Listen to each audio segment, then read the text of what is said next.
George in Chicago, listening on WCPT. Hey, George, what's up? Well, I'd like to suggest that your recent guest, Miss D.C. McAllister, do a little homework. First and foremost, West Virginia Army National Guard Private Jessica Lynch was not the first American military woman taken prisoner of war. There were many American nurses who were taken prisoner by the Japanese at Corregidor when that last. Yeah, I'm assuming she meant during the Iraq invasion, but yeah, point taken. Oh, okay, well, we'll give her a little credit. But her suggestion that women are not up to the rigors of military service is flatly false, and the last 40 years have proven that. I'd like to recommend that she check out the service records of the American women military pilots who have flown with both the Air Force Thunderbirds and the Navy's Blue Angels. Yeah. The winning process to be a combat jet pilot is severe, and it's even tougher to be on those demonstration teams, and those women performed admirably. Yeah. I'd also like to suggest that you do a little research into the training it takes to become a United States Marine, whether you're a woman or a man. Every prospective Marine has to go through a final test at the end of boot camp called the Crucible. And it's 52 hours of simulated combat, as realistic as they can make it. 52 hours without sleep.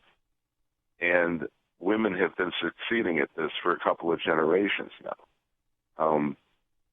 I don't understand why she doesn't have a little bit more thorough knowledge of this subject. Well, I think her point is that, yeah, there may be women who are just as tough and physical as men, but there's also a lot of women who aren't. I would say similarly, there's a lot of men who aren't, by the way, and you know, they tend not to get assigned to combat roles, or maybe like Donald Trump and Rush Limbaugh, they get deferments, and Dick Cheney and other famous war hawks.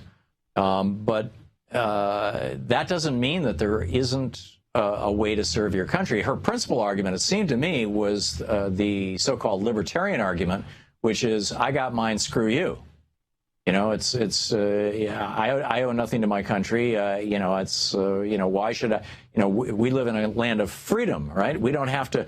You know, as if you don't have to stop for red lights, and you don't have to pay taxes, and you don't have to. You know,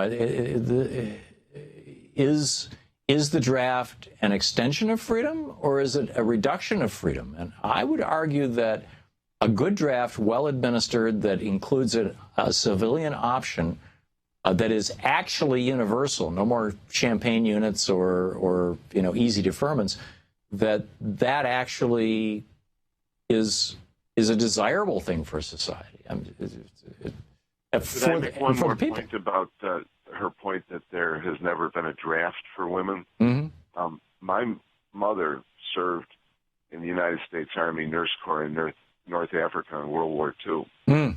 And after the conflict was over in that theater, and after some months of post-combat pacification, she and her colleagues were rotated back to the United States for retraining and re-equipping for tropical warfare.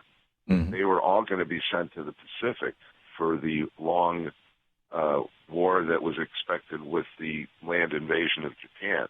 Wow. And she would have served in that theater if the war hadn't ended when it did.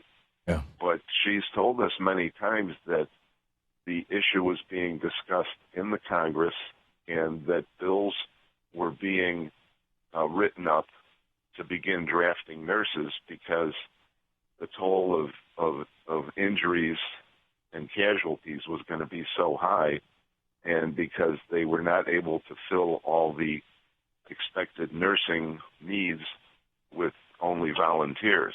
Yeah. So the idea of a military draft of women is not some nebulous notion that's never been considered. Yeah. Okay. Good point, George. Thank you very much for the call. To watch more clips from our programs, hit the Watch More Videos button over here. And please be sure to hit the handy-dandy subscribe button so you'll always be up to date. Tag, you're it.